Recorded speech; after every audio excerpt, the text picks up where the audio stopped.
Hey, what's up, everyone? It's Ben. I'm bringing you 25 items that I've sold in the last week or so.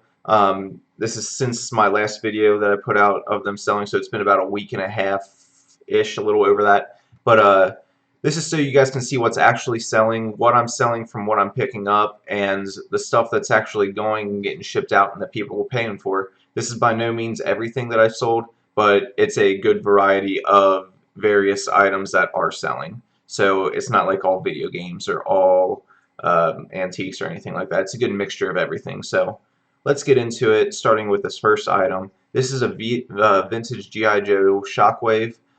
It's a little figure that you may have seen in that pickup video I did of all the G.I. Joe lot.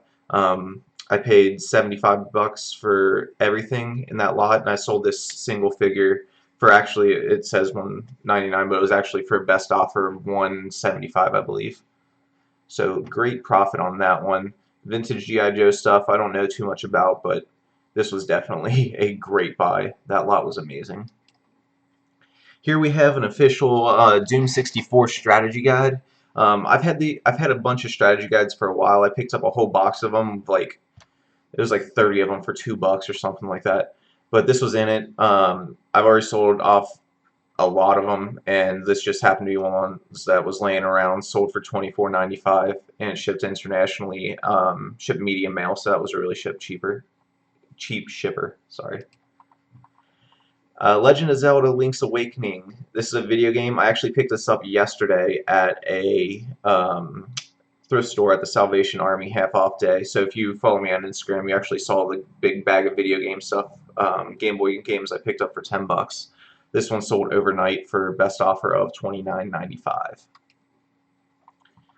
This was an ink. They paid full price, $21.95. Ink's a great thing to look out at yard sales for. It's everywhere. I pick up ink every week. Like if I don't, it's rare. But this was a 901 XL cartridge, sold for $21.95. I probably had a buck into it, maybe. So this game, I'm showing you this one because this is actually disc defective. You can see right here. Meaning the disc, when I tested it, it actually didn't work. Like it would boot up, but then you couldn't play it at all. So I sold it for the case and manual only. I included the disc in case they could resurface it or anything, but I just sold it for the case and manual. So the game actually goes for a little more than this, but the case and manual alone sold for 25 bucks. Here's a Sirius radio. I pick these up pretty much whenever I see them because with so if they have the lifetime subscription, they sell super well, like for like over 100 bucks. But if they don't have the lifetime subscription, they still have to buy a subscription, but the unit still sells well. So you can see 30 bucks for this. I actually picked this up at a yard sale for like $2. So you actually saw this in a video. This was in 2 weeks ago video, I believe. I picked up this and some other stuff. I ended up paying like $4 for this bag or something like that, but it's a super cool Tommy Hilfiger bag. It has the huge spell out Tommy right there and Hilfiger on the side over here. It was a super clean bag, really good looking one, and super vintage, so ended up selling for full price of $39.95. Harley Davidson shirts sell super well. If you see Harley, buy it. Even like the normal T-shirts and stuff, you can pick them up for $1 or $2. They sell for 15 bucks minimum all day. This one was like a button front. It was like a silky shirt, but this graphic on the back was huge, so I listed it a little higher. Went for full price of 40 bucks. Normally mechanic shirts range anywhere between the $25 to $40 mark. You can get some really cool vintage ones that'll go way more than that. So, but I was happy with this. This is a new age one and went pretty fast. Plush. I talk about Plush a lot, but Plush is amazing for me. Like other resellers look over it and people just don't think it's worth anything. But I picked this up at a Goodwill, I believe, and I paid like $3 for it or something like that. I actually took best offer on it at $59.95. It's the How to Train Your Dragon Barf and Belch plush. Any specialty Build-A-Bear typically holds value. If it's a typical regular bear that you just put clothes on, usually not. But if it's something for like a movie, especially like a Pixar or Disney movie, look it up because if it's discontinued, it's probably worth something. This was cool. So I've been sitting on this for about 6 months or so. This has been a longer sit item, but it's kind of a niche item. But this is a Video Now color lot. Everything is sealed. I paid I think I paid $5 for everything total at an estate sale. I ended up taking best offer of $100 flat on it. Um, but again, $5 into $100, even if I had to sit on it for a while, I'm completely cool with that because I just shoved it up on a shelf and just let it sit there. So that was a great score. I would buy that again even if I did have to sit on it that long. This is interesting. So I normally don't pick up like Enamelware or like Pyrex and stuff. I'm learning it now. I'm just not super versed in it yet. It's one of the things that I'm trying to expand into. But this was a enamel tea kettle. It was like an apple. So I thought it was interesting enough to where it might be worth something. Plus, it was brand new, so I was like, I'll take the chance. I ended up paying like $6 at a Salvation Army for it, but it ended up selling full price at $50. I shipped it out, got there, no problem. It didn't break or anything because I just make sure you pack it well. But I'm learning Pyrex and kitchenwares and stuff right now, and it seems like there's a huge market for it. It's just a lot of stuff to learn. So, but once I learn it, I think it'll be a profitable endeavor. This was a True Religion duffel bag. I actually picked this up at the same sale as in the last video I saw the Wii lens cleaning kit. I picked this up in the same sale. This was the bag that all the stuff was in. He he didn't have the intention of selling the bag, but I actually got him to sell me the bag for $3. True Religion, it's a Gene brand and stuff like that. It has a cult following, but I got $30 for it. Their jeans sell around $25. They're not a super fast seller, but not super slow. You'll sell them in about a month, but this bag sold pretty quick. These Sodastream, so I picked these up. If you follow me on Instagram, you saw it on my store. I picked 3 of them up for $30 a piece at a Kroger discount. They're clearing out their inventory or whatever. I ended up picking 3 of these up for $30 a piece. I sold 2. I have 1 left, but they both sold for the full price of $120. So retail arbitrage comes through on that one because that was a great score. Air Jordan. These are the shorts that I picked up in my thrifting video that you guys might have saw. It might have been a yard sale and thrifting video, but I think I paid like $5 for them at the store. Sold for full price of $40 in about a week. So, like I said, vintage Jordan stuff that has this style typically sells pretty well. This was the Apple keyboard from last weekend's. One of them sold in 2 days after listing, I believe, for $25. I think this is the one I paid like $3 for, $4 for, something like that, maybe 5. I think I picked one up for 5 and one up for 3 or 4. But anyways, that into that, I think shipping was like $7 or something like that. So I'll take it. Quick, easy flip on Apple keyboards. Anything Apple sells except for the airports. The airports usually suck, but everything else typically sells well. iPods, iPhones, keyboards, MacBooks, all that kind of stuff.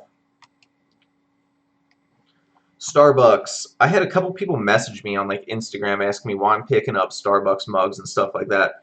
Well, Starbucks has a cult following. Coffee's huge right now, and people collect like the older tumblers and cups and stuff, and it's a good market if you can get into it. So I pick up all the Starbucks stuff you've seen in my videos for like $1. This one picked up for $1, sold $19.95 full price. I sat on for what, like 2-3 weeks, but people look for this stuff. I just make sure I clean it out and everything, but can't beat it. It was easy to ship. This was from last weekend, or maybe the weekend. Yeah, last weekend. I think it was like last Friday. I picked this up along with some cameras. There's a bid. Picked this up along with some cameras. I ended up getting the whole lot for like $20 or something like that. I already sold one of the cameras, but this was also in it. It's a spotting scope for like shooting. Typically not something I'd pick up, but hey, if I can make money on it and throw it in for free on a lot, why not? They paid $35 on this. Polly Pockets. If you're not picking up Polly Pocket old vintage ones when you're seeing it, you need to start because this stuff sells super well. This was a full complete set of a light up Polly Pocket. It's about this big. Um, so they paid. I think I took a best offer on this at $44.95. Um, so 45 bucks. I had $2 into it. And but I mean, Polly Pocket stuff sells super well. I sold two of these little minifig or four of these little minifigures that were just didn't go with any of the cases that I got. I sold just the four figures for 20 bucks. So people love this stuff, and if you see it, pick it up. This was from this past weekend. I picked this up on Friday. Um, you probably saw it in the video I put out yesterday or the day before.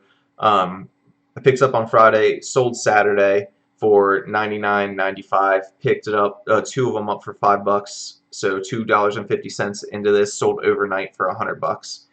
There is a huge market for vintage casting reels. I've sold them before. I don't know a ton about them, but if I see them, I look up the models. This one just happened to be a super good one, so great score there. AG Jeans. So AG, Adriana Goldschmied. Uh, they're in style, but they're not selling super well. It all depends on the model for these ones. These were jegging super skinny jeans. I sat on these for about a month. Typically, AG jeans go anywhere between 20 at the lowest and like 60 at the highest. So AG is a good brand to look for, but while they're in, they are people. You be prepared to ask for measurements and stuff like that because their jeans fit a little weird. So people do like having the measurements and stuff, but still a good brand to look out for as long as it's the right model. Some of the models just aren't worth it. This is a remote, Logitech Harmony 900. I always pick up any like touchscreen remote I can, and smaller remotes in general that are like to VCRs or DVD combo players, stuff like that. If I can pick them up for under a buck, I just throw them in a bucket because if I end up picking up the combo player or something in the future, I have the remote for it. This one's a universal remote, but it had the charging base and everything. Sold for $39.95 full price. I had like $4 into it or something like that at a garage sale. These were cool. I picked these up at a church rummage sale for $2 a piece. So I paid two for the vest, two for the jacket, and two for the pants. Descent has a little bit of a following. It's like a ski brand or like a workout brand and stuff. Um, it's an athletic brand, is what I'm trying to say. But I knew a three-piece set like this, especially being vintage, would sell well. Got the full 50 bucks for it. I sat on it for about a month, or maybe a little longer, maybe a month and a half. But yeah, can't beat it. Had $6 into it and sold for 50 bucks. This was another G.I. Joe. I just shipped this out 2 days ago. So this is Lightfoot. This guy was not complete. He was missing his belt, as you can see here in the title. It was just like a little ammo belt that went across his chest right here. But yeah, still that G.I. Joe lot was an insane lot. I took best offer on this of $139.95, so 140 bucks, and that was pure profit. Everything is pure profit. The last G.I. Joe, this G.I. Joe is pure profit. Oh man, that lot just keeps paying out. Crossfire. I've had this cartridge for a while. This was a cartridge only. Sega Genesis games you typically want to find in the box because typically they're not worth that much. This just happens to be a rare game. I think it's been up there. I've had this for like 3 months now or something like this, but I mean, it was a good score. I paid like I think I paid like 50 cents for a piece for them when I picked up a bunch of loose carts, and this happened to be one of them. One of the few ones that I have left for the Sega Genesis, but got full 22 bucks out of it, plus $3 shipping, so not bad. Everybody's bidding on stuff. Alright, we got one more thing, and this is another Starbucks item. I picked up this cup and the 3 espresso cups. I actually had 2 of the big cups, and I kept one for Felicia. Yeah, this was another Starbucks thing. I think I paid $2 maybe for all this. It might have been $5 for with the other cup or something like that. Either way, it wasn't much. Got the full $29.95. I had bids all over, like a ton of bids on this, so I eventually just stopped accepting bids because I figured someone would pay the full $29 if I kept it up there. Sat on for about 2 weeks and it sold, so can't complain there. But yep, that's gonna wrap it up. I hope that you guys found this this educational and enjoyable, so you guys can get an idea of what is selling, what I'm selling, and what stuff to look for while you're out at yard sales. Money's out there. You just got to know what you're looking for. So hopefully this is helping you know what to look for. That's it. Remember to subscribe, follow me on Instagram, and leave me a comment if you liked anything. Till next time. Peace.